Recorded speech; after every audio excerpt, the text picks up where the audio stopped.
Hi everyone, and a massive welcome to the next edition of the CISO Experience. My name's Simon Linstead. I'm the host and founder of the InfoSec Live community, and we got another exciting event for you today. Before we carry on though, a little bit of housekeeping. So if you're watching this live, please do like and subscribe to our content. It really helps. And also today, we want to make it as interactive as possible. So please do jump in the comments, ask questions as and when you can. Make comments, just get involved, and let's make it interactive. It's much more fun that way. And for those of you watching the replay, again, jump in the comments with your thoughts and feelings. If there's any areas of improvement, we'd love to hear about them. And also we'd love to hear if you're enjoying it too. So bit about the InfoSec Live community. Before we go on to that, I should really mention the trailer that we saw at the start there. You'll also notice we've got another show later on today. It's the first in a new series called Which Cyber Pathway, and we're joined by Jason Shockey, who is the founder of mycyberpath.com, and we're going to be digging into the different options out there for all of those looking to break into the industry and also those who are looking to upskill already in. And that's on at 3 p.m. Eastern Time, 8 p.m. British Summer Time. But moving on to the community, so InfoSec Live is an independent social network community of 3,000 cyber professionals, all sharing best ideas and practice in what we believe is the world's first dedicated security social network. And this show has been created to help further the sharing of best ideas and practice with our industry's leaders and to provide extra learning opportunities for the whole community. And the reason our community is free, well, one of the main reasons is the fact that we have a sponsor, and the sponsor for our community is Bramfit Technology Labs. So a little bit about them before we jump into the show today. Bramfit are an international cybersecurity consultancy leading the way in innovation and cyber resilience. Their entire team is owner managed and works on a linear structure, drawing expertise from the military, government, finance, and technology industry. And together they provide support and collaboration to those who protect company assets and sensitive data. And through research, education, and execution, Bramfit helps to protect your systems and your reputation. And a recent quote from the CEO there, Lewis: if you're a CISO suffering from Big Four fatigue, reach out to Bramfit today to see how they can help. So Bramfit, thank you very much. I'll drop the link in for them in the comments below in a little while, but let's move on to our guest today. We are joined, very humble to be joined, by Greg van der Gaast, who's a frequent speaker, consultant, and author on bringing care, initiative, and accountability to the information security profession. He's passionate about helping organizations break out of today's costly and often, as we've discussed before, ineffective security status quo by going beyond reactive security technology and instead fixing problems at their true source. And he's also an expert at building information security programs that not only perform better at protecting the business, but also enable the business through numerous other benefits. And he does this by introducing elements of leadership that maximize human potential, strategic thinking, and levels of business alignment rarely seen in the field of InfoSec. And his security and business experience spans nearly 25 years, from covert ops with the FBI and Department of Defense to creating security programs and organizations for Fortune 500 companies. So without further ado, and to give me a chance to get my breath back, I shall bring on Greg van der Gaast. Greg, if I can click the button, you'll come on. How are you? I'm all right. Can you see me? I can see you. Yes. Can you not see me? I see you, but I just have a blank screen. God, you must be. No. Where did they feed you? I hope I did you justice on the intro there. I skimmed over it a little bit. I'm sure there's a lot more to it. And I just want to mention a big thank you before we go back to that. I know you're not feeling 100% today, so thanks very much for taking the time to still come on. It's massively appreciated. You've got your drugs. I've got my drugs, I've got my vitamins, I've got my coffee. I'm all good. Brilliant. So Greg, do you want to, for those that don't know you, just give us a bit more background, how you got into the industry, etc., before we move on? Well, first of all, can I just say I really like Big Four fatigue? I'm going to coin that. It's a good one, isn't it? Yeah. No, same old story I tell every time. I was 15 years old, and my sister brought home a VHS copy of Hackers. Angelina Jolie was in it. What more motivation do you need? So they simple as that. Yeah, pretty much. And ended up feds raiding my house about a year later. So, as you do. Wow. Think about a nuclear weapons thing. I don't know. Got you all wrong there, though, Greg. I take it they've got the wrong man. Had they? Oh, absolutely. Yeah. Oh no, I told them I didn't break any U.S. laws. I was afraid they were from immigration. That's when suit number 4 went. I'm from immigration. Handcuffs and carried away. So is that how you ended up working with them then? Yeah, that was pretty much. I was put in a. I still to this day don't know where. I was put in some kind of detention facility. I don't know where, for about a week, I think. And I actually remember I thought I'd be getting my ass whooped because I was literally like just a scrawny teenager at the time. but I've got some Dutch heritage. And as soon as like they unlocked all the cells and people poured out into the communal areas in the first morning, because I'd been brought in at night, I was like, well, here comes the ass kicking. And it was like, dude, you're from Amsterdam? And I'm just teaching them how to do some other stuff. Best friends. Yeah, Unfortunately, brilliant. help the guards as well, because I noticed that you had these doors in your cell, and I was like, if I could get some like toilet paper, because you had a toilet in your cell, wad it in there, the lock won't release. I can still open my cell after lockdown. If I time it right, I can get through that corridor when that door is open. If someone's in the man trap at the front, I might just be able to get outside. So they rewarded me with for this contribution with a bright orange T-shirt that said which made me very, very uncool amongst the other inmates. And I lost all my friends in the span of a week. It was an interesting time. And how long ago was that? I was like 17 years old, so 25 years ago. Yeah. Oh, we've got your age now. But you're looking good for it, Greg, despite being ill. Take my hat off to you there. So that led you where next? What happened next after that? A few years working with the Defense Department and FBI.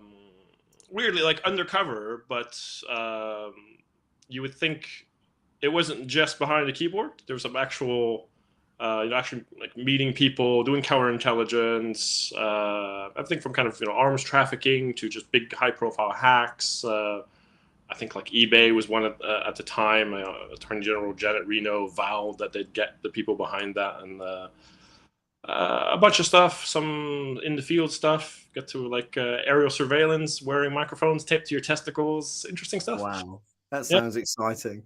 Yeah. Have you started writing the book yet? You know what? One of the agents actually would used to tell me you need to write a book about this, but the ending is quite anticlimactic. It was just 9/11 happened, and they wanted me to infiltrate a bunch of stuff that I just didn't really feel that comfortable with, and I just sort of buggered off. Slipped away, never to be seen again. Did you keep the orange T-shirt? I think everyone wants to know. I kept that T-shirt. I should make a copy.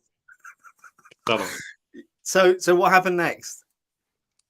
I just went to work for a consultancy, really, and I think funny enough, I must have been 20, 21 years old at that time, and already it was kind of hitting me. I was like, how immature a lot of the stuff was. I think I went to work for this consultancy, and they put me as a still 20-year-old kid at the time.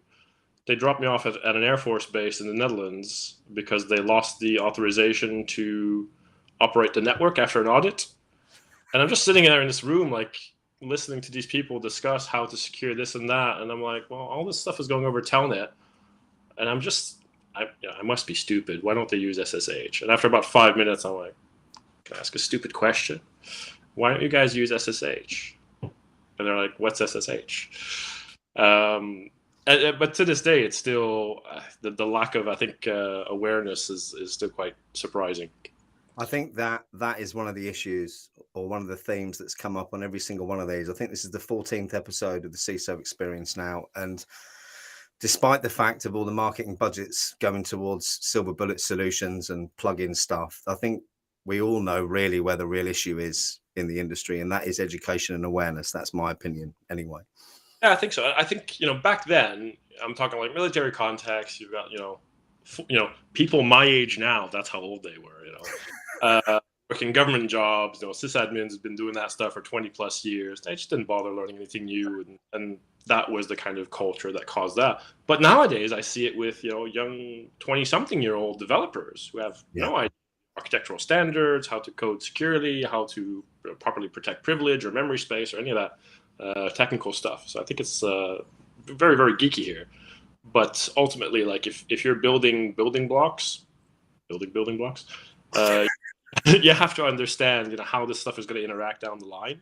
Yeah, it's very important, and that's an education and a cultural issue. And some of these people, you can approach them and you can ask them to, you can tell them why they need to do this, but they just don't care. I don't need to do it. So that's more of a cultural problem. I think a lot of what we have to do is, fundamentally it starts at that level, but then you need to manage that from the top down. and I get. think we've got an urgent comment we need to address actually from Chimaria. Did he just call us old? I think he did, Chimaria, and that makes me older than both of you. So you can both rest assured that you're not the oldest in the audience or on the show today.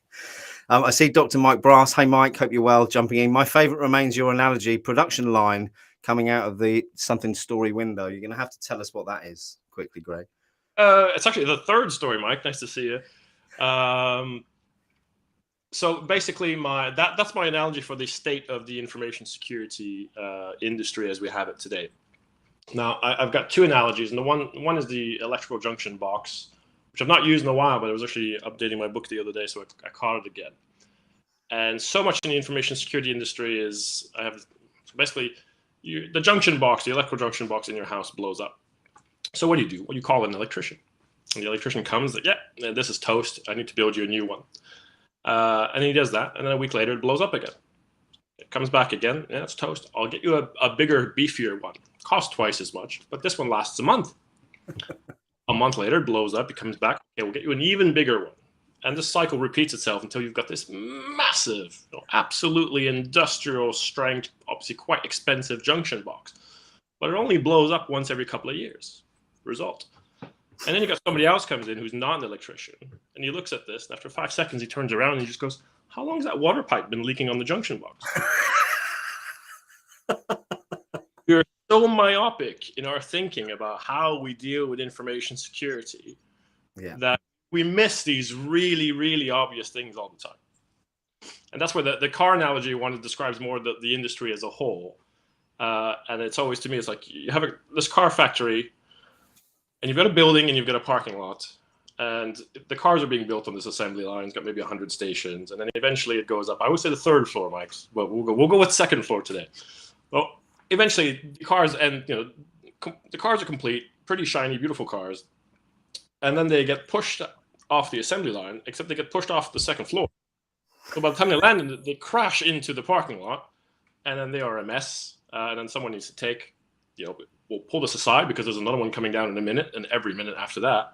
So we need to assess what's wrong with it, what's damaged, what parts do we need, what's the order in which we have to disassemble it to get to that part and then reassemble it, what tools do we need to do that, there's multiple things wrong, what do we prioritize, how do we do this so we don't step on each other, what people do we need to do that, what's the skill set, what's the minimum we can get away with, because we can't get everything perfect, blah, blah, blah.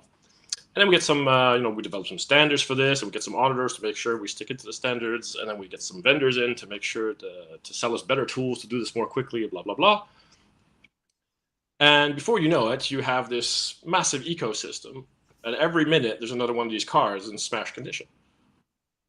And that kind of describes the security space, but no one is taking a step back and going, why are we lobbing the cars off the floor? Because everyone's so focused on their individual little bits. Yeah. So little engagement with the rest of the business or IT or whatever. And to refine the analogy, they're not actually being thrown off the second or third floor. I think that you have defects being introduced at every station along the assembly line, basically. And you see this in development or even in conceptualizing a product, or little things are not being... This sounds like you could apply this to AppSec programs as well. Yeah, anything really. And it's not even IT specific, but if you don't think about things holistically, you don't think about the whole life cycle, and developers developing a product have no understanding of what the RFI process, where they're going to check the security non-functional elements of that product when the sales team is trying to sell it to a customer. But you have to consider all these things. So we're constantly remediating all these things in the parking lot. Our whole mindset, our whole industry is in that parking lot. When if you go out of that parking lot and just fix the issues on the assembly line, 99% of the work just disappears.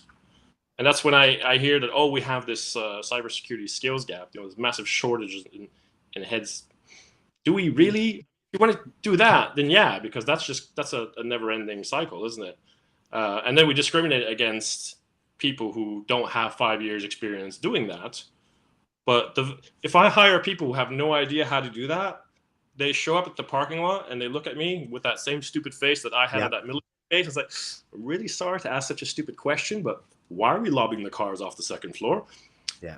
And that's a far more important question to ask And we actually, we talk about people in other industries having transferable skills that makes them suitable to work in information security. I think we're missing a trick here. It's the other way around. Other industries tend to have, if you come from a sales background or marketing background or an education background or policing background, you probably have better influencing skills, communication skills, business skills. Those are skills that do not develop in IT, and especially not in security, because we are the geeks. Those are the skills that we need Yeah. to go into the factory and tell them, guys, let's structure it this way and build it that way. And they are the very skills that we try to eradicate from them before we allow them to work in security. Do you know, it's as though we need people with no idea about security to come in. And I completely agree with that, because I still don't have much of a clue about security, and I'm sure I never will because of how much there is to learn. But when I came in probably 20 months ago now and looked at the industry, lots of things started to jump out, and people talk about blaming hiring managers and broken processes. It's the same in lots of other industries. It's just this industry is still so new, isn't it? And we're in a stage where we've got masses of products, lots of which do the same as each other, but clearly one's got AI, which is better, or whatever the buzzword is. And I think until the industry gets to the point where that starts to thin out, which I think is natural in any kind of growth of a new industry like we're seeing at the moment, hopefully then the message will change and people will start focusing on different things. But the other thing I'm seeing a lot of at the moment, and people say about the skills gap, there's a skills gap because companies are in the position of having so much work coming in that when they recruit, they need to recruit someone who they can bring in and wheel in and put into work straight away. And I think that the success of our industry at the moment is becoming a bit of an issue for companies to take on and train people, perhaps. What are your thoughts on that? Well, I think there's a lot of history behind that, because I think security did definitely start really technical. And now we are trying to get more involved in the business. We have a very long reputation of being uninteresting, unbusiness aligned, very tech focused people. To basically, we're the people no one wants to invite over for dinner, and we need to undo that reputation to be allowed to be there when stuff starts. Because bringing in security at the end of the day, it's too late, basically. And I think that's, unfortunately, this is how so many organizations operate. They build something and then they bring some security people in who, well, you'll know how to tick these boxes. So we're basically going to have to lie about a bunch of stuff now and kind of massage the truth to get this to pass. This customer's quite. So how do we get that box ticking mentality to change? I mean, financial services have still got that box ticking mentality now, not with regards to security, but with regards to compliance reporting. I look back to my time in the industry, and you look at some of the biggest fund managers in the UK who are submitting their 6 monthly Gabriel reports, their returns to the regulator. 50% of it's made up for two reasons. One, they don't have the data to hand to report. But secondly, the way that they were asked to report by the FCA makes it impossible for you to do it any other way. And I wonder what's the next steps for our industry. Do you think regulation is the answer, or do you think it's a blocker? What are your thoughts on that? I'm worried. I think it's always down to intentions. I think you can use regulation as leverage to get stuff done. If a company has not been doing anything and all of a sudden they need to go, have ISO or whatever, okay, chances are you are going to have some improvement. Bless you. But they're still going to. Cold. That's how it works. A lot of people still want to cut corners as much as possible. I think we need, in some ways, I guess this comes back down to education, because people need to start understanding what is actually real security and what is a box tick. I'm staggered by. At Scoutbay, I would have multinationals ask me like, "Oh, well, is everything encrypted at rest, and do you have transport encryption?" I'm like, well, yeah, we use AWS, so pretty much everything that hits the ground is AES 256 and TLS 1.2, 1.3. Oh, excellent. Sound very secure. Okay. You haven't asked about our identity access management, or whether we've actually given admin to absolutely everyone, or whether we've patched these systems so they don't have 5-year-old vulnerabilities where anyone can bypass the authentication. Like, all of this stuff is useless. oh, your database is encrypted. It's like, yeah, but if you got 200 admin users, because everyone gets admin, then anyone can access. If the system's compromised because no one's been patching it, they've got admin. The system's going to decrypt it for them when they request the data. So I think people need to get a better understanding of that. We need to talk a lot more about how things actually work rather than hype. And I think you look at most vendor documentation, it's like, this is completely meaningless. It's just a bunch of invented percentages. And so we do need to, there's a tendency of, there's a lack of curiosity, I guess, right? I think a lot of people aren't fussed with how stuff works. I see, especially younger people today. It just works, doesn't it? In IT, but even like software developers, they work in their IDE environment where they develop, and they just code stuff in some object-based language. They have no understanding how this actually works at operating system level or memory level or CPU level or any of that, and that just breeds problems. And it's the same thing for the people that need to validate your security. You need to understand that. And I think the other side of things is maybe we should commercially incentivize actual security, because right now I think it's a race to the bottom of trying to look more secure. Lots of companies are, oh, we're the most secure. Are you really? What are you doing? And I think that's a real concern. And how we measure security with spend. Companies have big, oh yeah, we're gonna invest 150 million. Oh, 150 million. That'll make you very secure. It's like, well, Capita built a website for 136 million, and that didn't work either. So I would have expected a very good website, but that means nothing. I mean, one of the issues I see, again, coming from a non-industry perspective, especially going along to RSA and InfoSec Europe this year, is the messaging is very off, and the marketing budgets behind the firms with the products to sell are huge. And there seems to be a lot of confusion on the C-suite level as to what they actually need to do to engage. And maybe it's different in enterprise level firms. Maybe it's not, depending on the firm. But I know from conversations over the last few weeks with SMEs, they don't really know what they want or what they need. That, for example, one managed service provider I know has looked after a fairly big outfit in the UK for many years, looked after their IT. They came to me and said, my client wants a pen test, so went through the process, scoping document. But then the real question is, why do they want a pen test? And then, well, because we need to do something about security. And it's difficult when you're working for a pen test company to then turn around and say, well, actually, I don't think you do need a pen test just yet. I think what you need first is to talk to someone and have some consultation about the whole piece, because I don't see how taking an initial snapshot and then trying to work through that is perhaps the best starting place. What do you think? I think every information can be useful. So I think but you have to understand how to interpret it.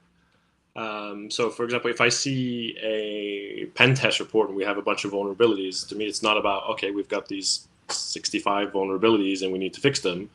It's asking the questions of, why do you have these particular vulnerabilities? What are the issues that are causing it? What are the processes that aren't working? What processes could we have in place? What processes can we change? Where are the knowledge gaps that led to these happening? So you have to kind of find out the true reason for those things happening. Because you can pen test 1% of your organization, and it should, I mean, if you're trying to be holistic, you'll want to address those root causes, and addressing those root causes will probably address 50% of the issues that you have in your organization. If you'll only have tested 1%, but you can remediate 50 to 100 times more than that just by improving the processes that led to those vulnerabilities, because by doing that, you ensure those vulnerabilities either don't happen at all, and over time, the ones that you already have will be phased out. So that's one thing. The other thing, and that's why I'm really going more towards advisory, because I do think that SMEs in particular, you need some senior thinking on this.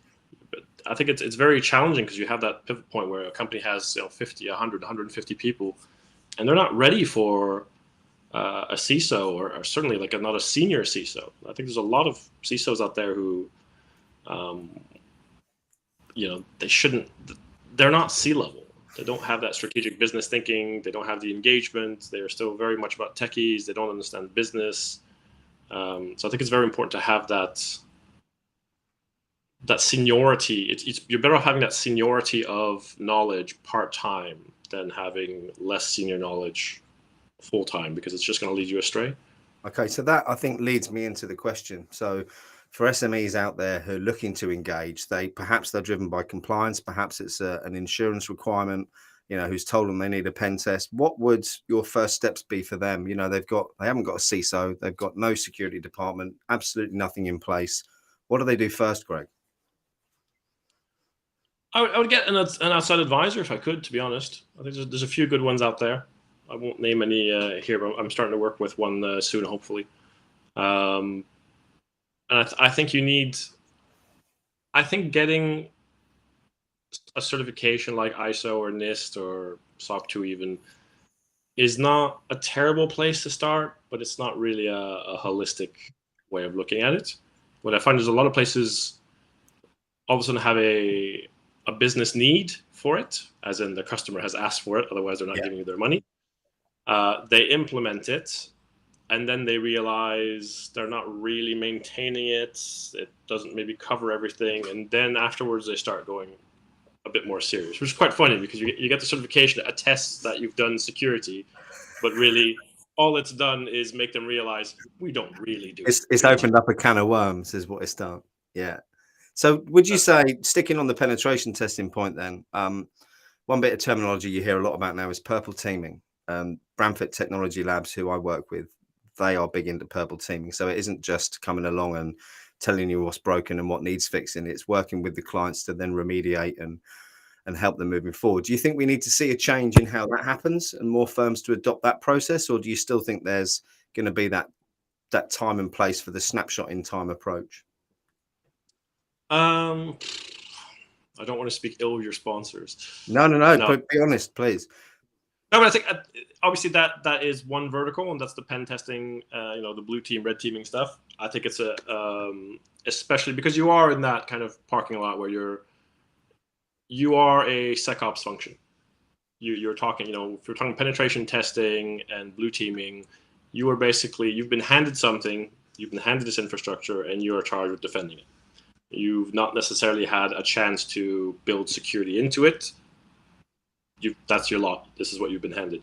In that case, yeah, absolutely. I think it makes great sense to combine the two of it, because you need to you want to find those issues and fix them, but you also want to test how good your defenders are.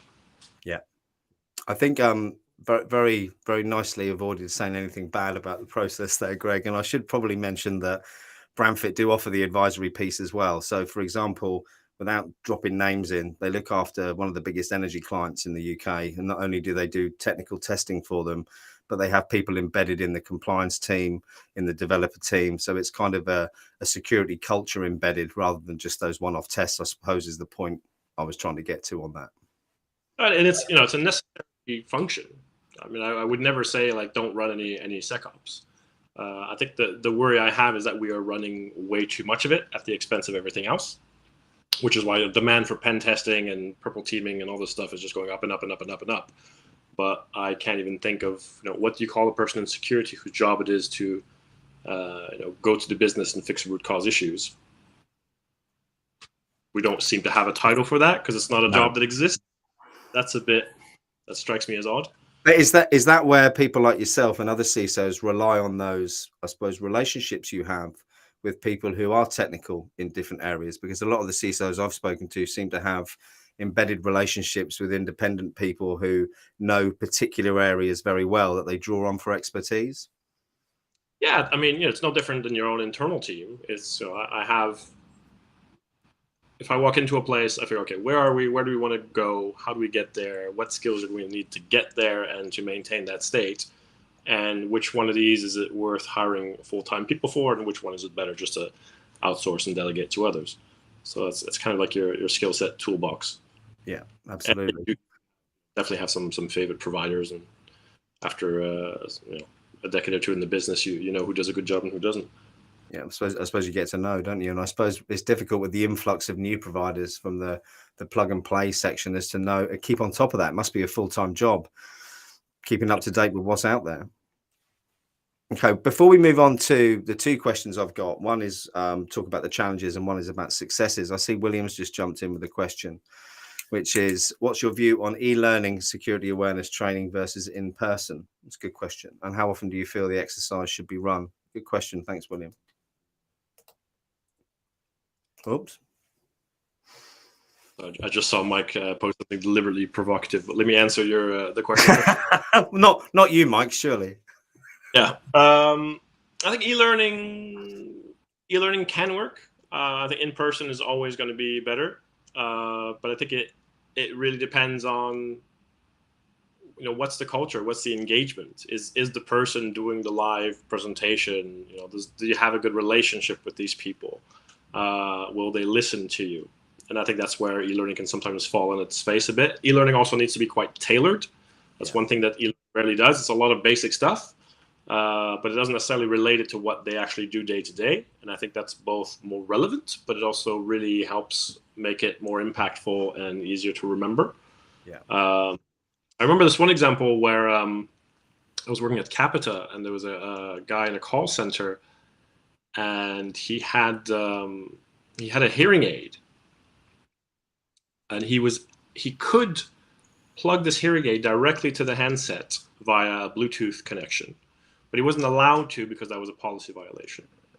And this had apparently been going on for I was fairly new in the role, and I got looped into this feed of 55, 60 emails now, going on for 9 months, I think, between, I think, the call center, IT security, and HR, because, well, call center needed him to do his job, HR didn't want to get sued because he was disabled, and IT security saying no.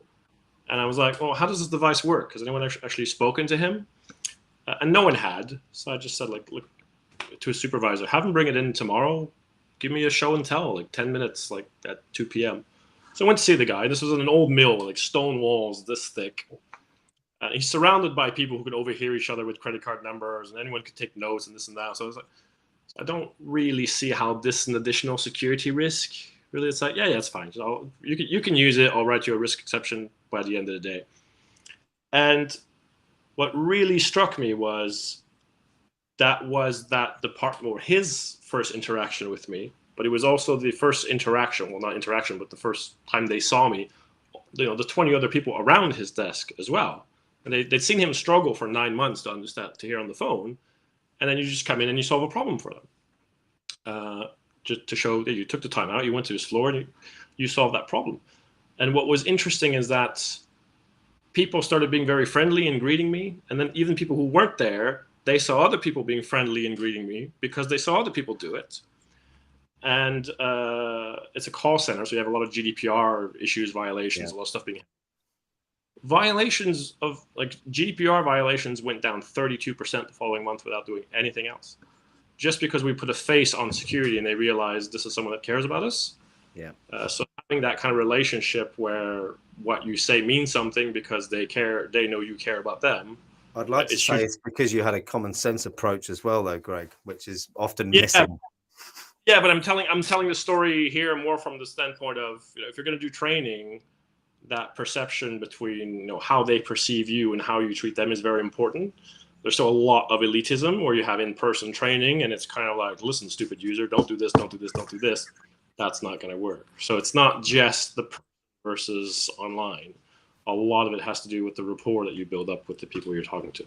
And also, as you said right at the start, is having relevant training for each department as well. Whether it's C-suite training, whether it's developer training, or whatever it might be, call center operator training.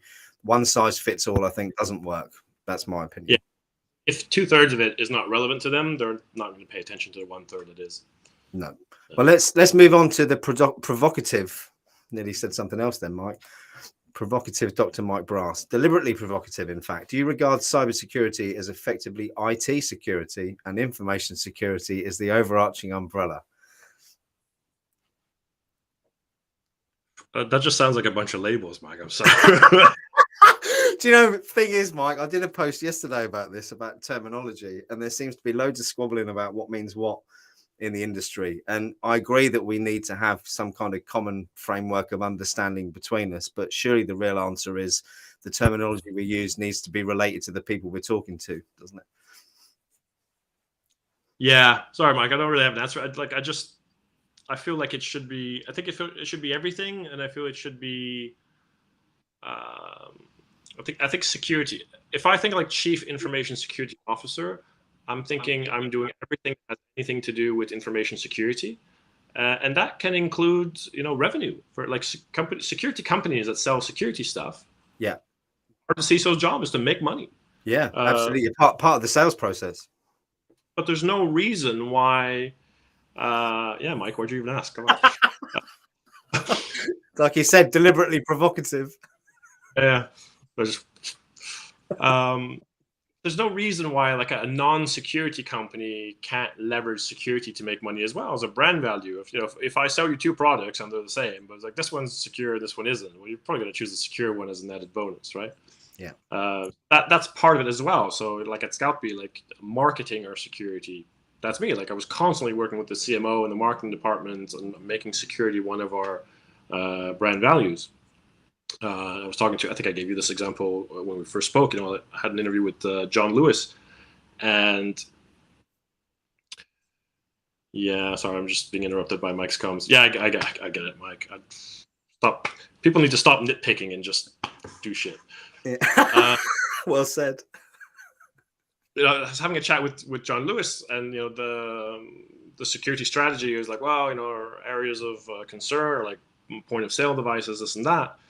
And I was like, okay, but what's the security strategy? And it's like, well, protect these. And I was like, okay, but from a business standpoint, what's the security strategy? And I just didn't get that. So I was like, well, look at, I've never worked in retail, like brick and mortar retail, but I'm thinking like Target, 20 years ago, big chain in the US, they were able to use loyalty card data to figure out when customers were pregnant based on their shopping habits.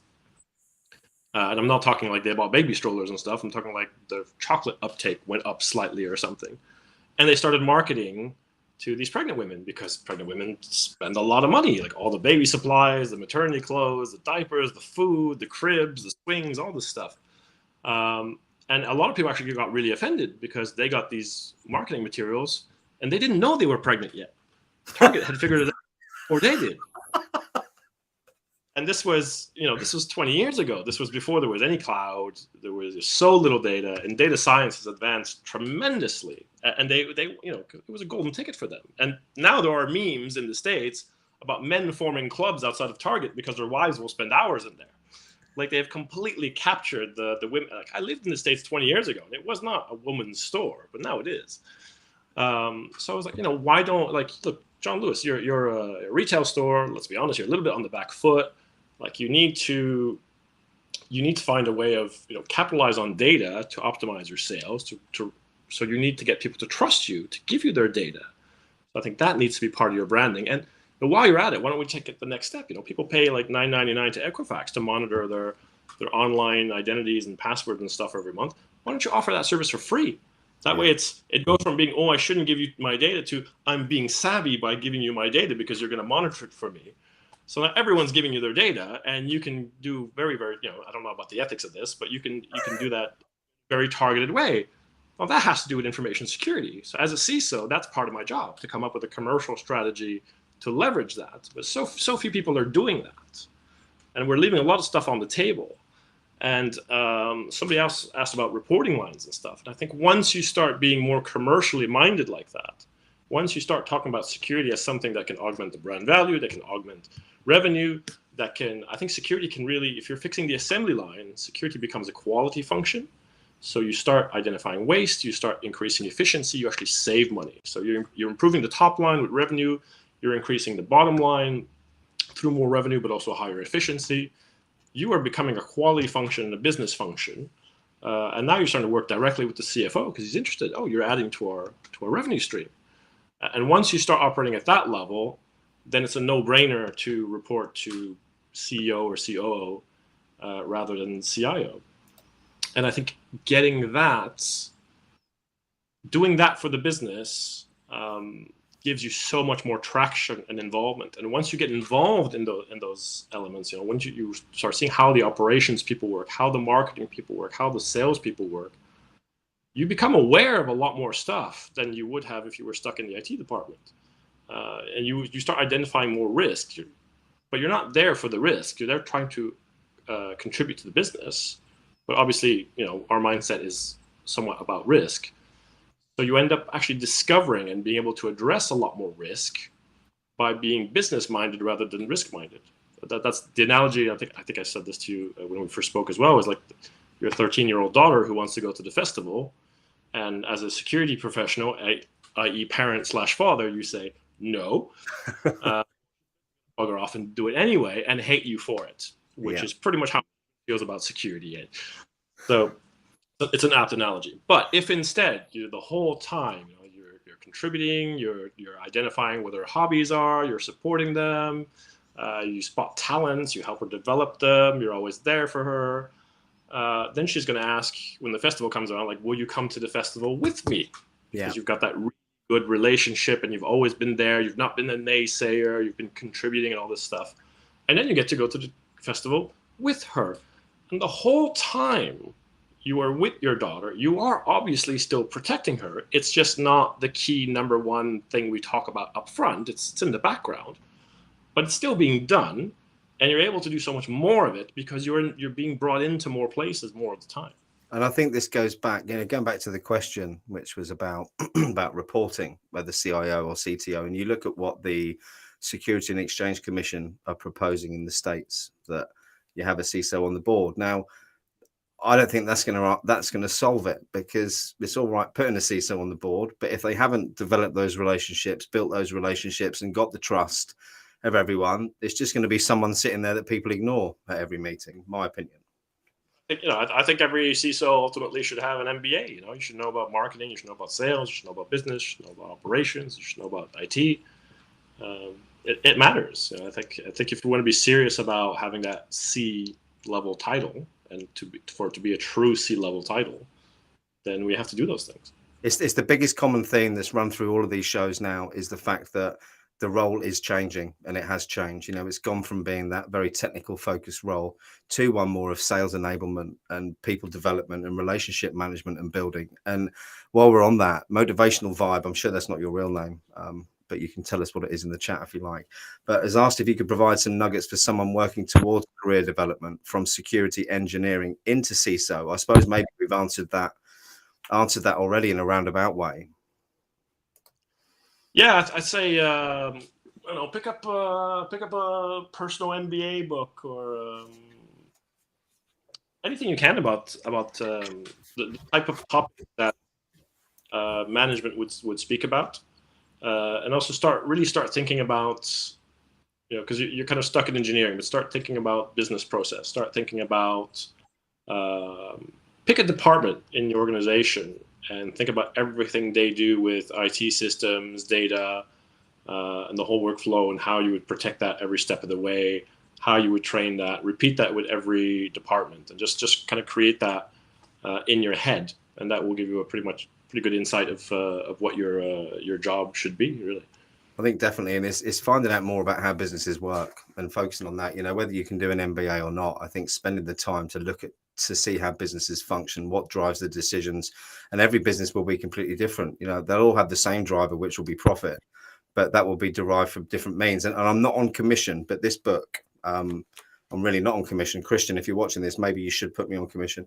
This book by Dr. Christian Espinosa, the smartest person in the room, talks about the importance of emotional intelligence in our industry. And I think after everything we've been talking about today, it sort of leads nicely onto this book. I've got a couple of copies here. If anyone would like one, I'm prepared to give one away. So drop it in the comments if you'd like it, and I'll post it out to you. But this talks about the industry from a non-tech perspective, and actually talks about the emotional intelligence skills that we need, that I think are lacking in some of the more techie roles, perhaps. Yeah, I think in leadership, in managers, in IT and security especially, is just really poor. People are just resources, and it's a bit of a grind. And I'm still in a WhatsApp chat with all my former team at Scout B, and we're still all friends, and care deeply about all of them, and also kind of create a strategy for starting, like, what do we actually need, but also what do they want to do, and constantly morphing their roles to make them happy, but also meet all the needs that we have. We really treat people. I've been asked this a lot, like, what, you must have had some really, really great bosses for you to manage people this way. And it's like, no, I've had bosses that are absolute shit. And, Yeah. you see once a month for a one-to-one. It's like, well, what is this? You're supposed to have like an ongoing daily relationship with these people. If you want to get the most out of people, they need to enjoy what they're doing. They need to know they're safe. They need to feel motivated. I You think got to get them that to. that leads us on as well to do you definitely want to be a CISO? Is my other question to the person who said that they're looking to move into that role, and it's back to, I suppose, me wanting to be a pen tester 2 years ago, because in my mind it was this glamorous job where I could go in and break things and get paid for it and not go to jail and wear a special orange t-shirt perhaps. But in reality, it also involves an awful lot of reporting and lots of technical skills I didn't have. And for me, leadership isn't for everyone. I'll say that as well. And I think the CISO role, from speaking to probably 50 CISOs in the last few months, apart from yourself, who's pretty laid back, Greg, most of the people I've spoken to have been super stressed as well. They're under Oh, all sorts of pressure. That's all the drugs you keep taking. Lloyd, it's fantastic. Uh, don't get me wrong. There's a lot of stress. I think the more you can, there are CISOs out there, and I literally know of a breach that happened maybe a month ago, and they called me to come in, but I was literally about to go on vacation 2 days later, so I was like, I'm not coming in like the moment you had a breach, no freaking way, because it was one day after my employment at Scalpy ended. I was like, no, I'm taking this break. Um, but there are CISOs who literally will do nothing, and they are like vacant positions, and they're not looking to hire. They're not getting engaged in the business. They're just kind of waffling, and we have this real problem in security where people don't listen to us, but because we're not relatable, and quite frankly, we use that as an excuse, as a shield from accountability. And there's Agree. a lot of COSEX and CISO who were doing bugger all, to be honest, or very sloppily, providing no real assurance whatsoever. Um, and there's a lot of them out there. But if you on the other hand, if you care, holy crap, is it stressful? Yeah. It's really. I've had plenty of nights awake. My workout routine went from 3 times a week to once a month. Uh, Stressed, unable to sleep, incredibly frustrated, I meltdowns. think the problem with that as well, Greg, is the less you exercise. I mean, I didn't exercise for 2 years when I had my little meltdown a while back. And the less you exercise, the worse it gets as well. And I think the exercise part's hugely important to mental health, in my opinion. I've Yeah, started absolutely. I've started my couch to 5K this week. So my face will be redder every time I come on now. Yeah, I think the first time we spoke, I was actually crawling on the floor because my back You had were. fucked I up. wasn't going to mention it, but yeah, the first time we spoke, you were laying on the floor. Your back had just gone. I think it was one of the most intriguing conversations. All right, so it's on the way. I can fit one more call in before they show up. No, I appreciated that. Look, I haven't even asked you the 2 questions yet, and we've got 10 minutes left. So, tell me about your biggest successes or your biggest Um, success. First of all, for the last person, I'm just happy that they have an ambition of doing something other than being a pen tester. That Yeah, because that's the only thing about security. Everyone just thinks it's pen testing. yeah. Um, I personally, like, I'd rather go to advisory where people pay you because they actually want to listen to you. But yeah, check it out. I think the main one of the main reasons for me setting up the InfoSec Live community was exactly that. I'd been dragged into the glamorization of pen testing and the lack of my own knowledge and awareness in the industry. I didn't have a clue how many different roles were out there, and I think that's changing. There's lots of people online now trying to give people more information, but unfortunately, the boot camps that I won't go on about today, because I do every week, they're not helping matters. Telling people they can be cybersecurity professionals in 6 months or 6 weeks, because it's just, excuse my French, bullshit. But what is a cybersecurity professional? Yeah. Yeah. The one I like the best is I'm a cybersecurity expert, which I think is amazing, because I don't know how anyone can be an expert in all of those areas, but there we go. Yeah, narrowed down quite a bit, don't you? Yeah. Question: proudest achievements.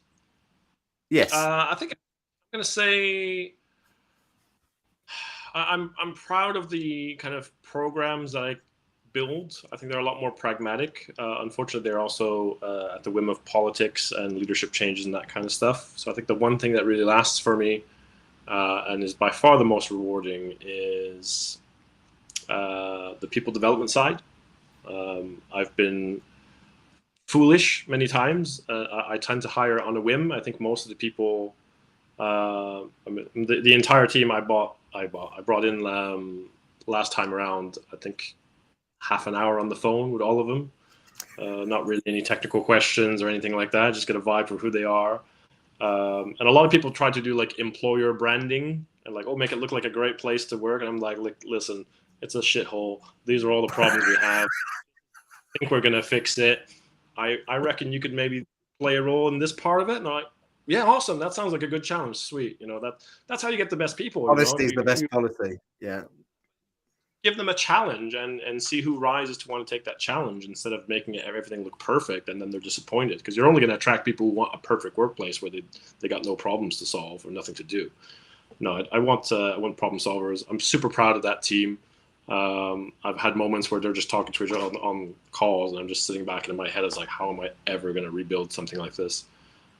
Just amazing. And the number of times, with the people not hiring people because they don't have the necessary experience, and you get people that are super green, and within a month they are performing, beyond the level of someone you'd expect with 2-3 years experience. And a lot of that is just their own confidence and motivation from having been given a chance, rather than I've got experience type of attitude. So I'm super proud of those. I'm very happy that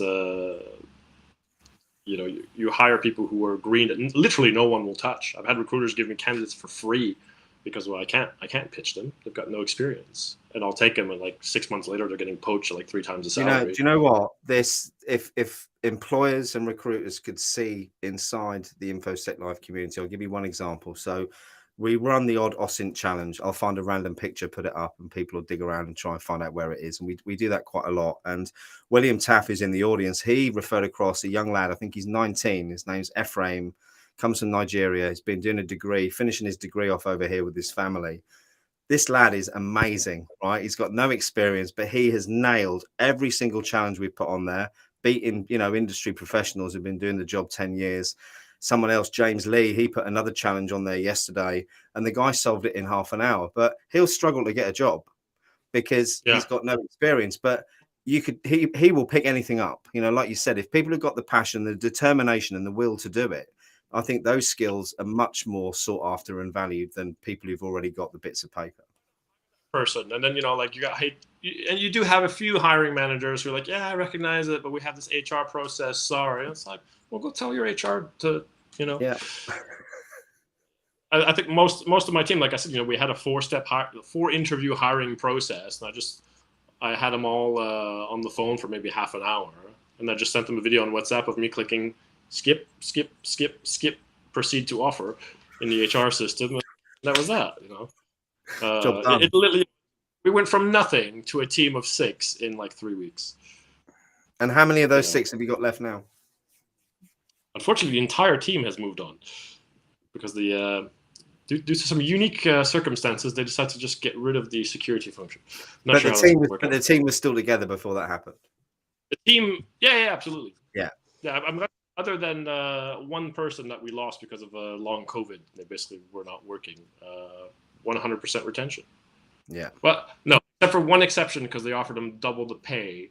He would have stayed if we matched 50%, but the company wouldn't do it. No, we understand that. There's a lot of that going on at the moment, though, isn't there? An awful lot. Yeah. If companies would only treat their staff better, they wouldn't get to the point where they're having to offer them another 40% on their wages so they don't leave. It was very annoying because he was one of those people with like no experience, but he was like, you know what? It was a university, so everyone was paid quite low, but he came in for low 20s.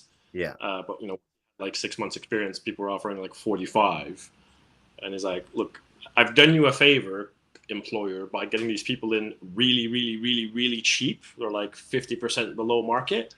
You now need to give them a raise to be only 30% below market. They're like, no, he's gonna have to quit and reapply for his job, and we'll have to rebrand the position. I thought, typical like HR bureaucracy of like just Just pay them. It's frustrating, isn't it? Look, we've got another question here before we talk about the challenges. Would project management and IT service management skills beneficial skills to develop? Would be beneficial skills to develop in addition to soft skills when engaging the business? Yeah, definitely. I would say definitely. I have. I think if you can do service management, yes, market is just stupid. Do service management already, just in the understanding IT operations, also managing your own security workflows for whether security. Well, and then the other side is project management. I had a PMP back in the day. It really helps you structure. It helps you deliver security projects, but also security operations. I think it's a very, very worthwhile skill set to have, both the operations and the project management. Thank you. Okay, last question then. So, not an individual question, a generic industry question. There's lots of different answers to this, but what do you think our biggest challenges over the next 5 years? I think there's the same as the last 25 years. We're still not doing the basics. You know, I've never walked into an organization that had decent asset management or patching or user identity access management. It's still terrible. It's the basics. Really, the basics. It's the absolute basics. Well, I think human factors is coming up, and I think human factors is a great thing. It really helps us highlight the basics and address them. So a perfect example from not too long ago, you have a user who does a lot of work according to the logs, and good for them. Good for you, Dave. You're a busy guy. Except Dave left the company 2 years ago, and 30 people are using his admin account. But the IT show you that. So you can hire all the fancy EDR magic bullet tools you want, but until you actually go and talk to people, you don't see these very basic things. And let's be honest, 95% of these big breaches, it's really basic stuff. It is. It's employed ages ago. It's the wrong permissions. So someone doesn't know how to set up a Salesforce profile, so they just make everyone an admin. But the security team, being an IT function, never actually looked into the sales system, so no one knew, and they didn't know how that was integrated via an API somewhere else. It's always like a sequence of events caused by something really, really stupid. And again, it's we've seen it with a couple of attacks recently, where it's again people clicking phishing links, and again it's just back to that simple awareness, isn't it? Well, I think it's a combination of things, right? Because it is the phishing link, and that's definitely the more or less the user's fault if it hasn't been educated. But when you have say it's a developer that does it, and they've just been using admin on absolutely everything and sharing credentials for everything, then the impact of that account being compromised is 100 times greater than it should have been. Yeah. That person should have gotten into his email and that guy's current workload. That's it. Shouldn't have been able to compromise. So I suppose that leads us on to nicely for the last comment, the buzzword of zero trust that we see a lot at conferences and all over the media at the moment, which fundamentally is what we need, isn't it? Do you think? It's just the way perhaps it's marketed sometimes. I think I actually met John Kindervag about 6 months ago, maybe last year at some point. I can't remember. And I was like, John, I've been hearing this term for 20 years, and it just sounds like applying a bunch of basics of restricting the access to what it should be, to who it should be, when it should be. Really basic authentication concepts from 30 years ago, and I don't really see how you can make it zero trust. At some point, you have to trust something to actually say, yes, we're going to grant the access. Yeah. And I think it's a pipe dream. It just seems more like a mindset to do the best you can in terms of limiting the access and attributing it where it's needed. And it was like, yeah, that's pretty much how I meant it. So I was like, oh, okay, cool. Because everybody else is selling some kind of solution. It was like, nah, it's not a solution. But, and that Mark Dirks made a good point, and one that I harp on about a lot. And some of the vendors make it sound that being their silver bullet makes you zero trust. And I think that's buying. Yeah, I think that's everything that's wrong, or one of the big drivers that's wrong with the industry at the moment is that false sense of security companies are getting from buying a plug-in solution. Yeah, and that's why you should have zero trust in vendors. Yeah. Hey! Very good. sorry here because but I think it's well deserved, and I'm just gonna use Darktrace as an example. So Darktrace advertises, it positions itself. And feel free to come and sue me, Darktrace. Bring it on. And other vendors do it too. Fair enough. They maybe do it a bit more aggressively. This is the solution to everything, and they're going to these companies who do not understand how this stuff works, and they're basically being lied to, like this will solve all your problems. When in reality, they are a very, very, very end of chain. After you've done absolutely everything else, locked everything down, normalized everything, good processes, everything is predictable, then yes, use this detection technology to pick up anything that might still get through. Don't avoid all the other stuff, thinking this is going to sort it. It just isn't. No. Unfortunately, yeah, I said it out loud. Sorry. That is, do not believe me. You're not the only one who's said it out loud. You're just the only one who said it live this week. But I've had the same conversation with 4 other CSOs who've mentioned the name, so I wouldn't worry too much. William Taft, the solution to everything, disclaimer, product may not actually work. Yeah, I think, William, you were one of the ones I had a conversation with earlier on in the week. So look, we're out of time. Greg, a massive thank you for coming along despite feeling under the weather. I hope the paracetamol and ibuprofen have kept you up throughout, and the fluids. That's excellent. I'd love to have you back on again for a bit more of a deep dive. It's flown by today. And for those of you jumping in the chat, as ever, there's been loads of you again engaging today. It really does make these shows much more fun for me to host, and I think more fun for people to come on. And I hope you've all got some takeaways out of today. A quick reminder, if you haven't already, please do like and subscribe to the content.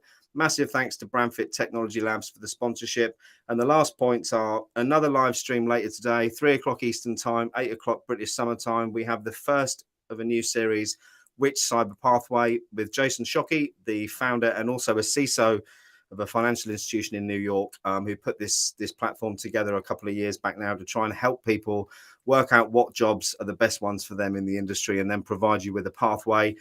And also another one coming up on Wednesday with Luther Chip Harris. For those of you who saw the first episode, we had a few hundred of you tune in and watch that. The Ultimate Hack, where we're going to talk about the issues around industrial control systems and how much danger our infrastructure is in. And that is coming on Wednesday night, my time, 8 o'clock British Summer Time, 3 o'clock Eastern Time. And I've got a little trailer for it that I'll play us out with. So, Greg, again, thank you so much. Any wise words before we go?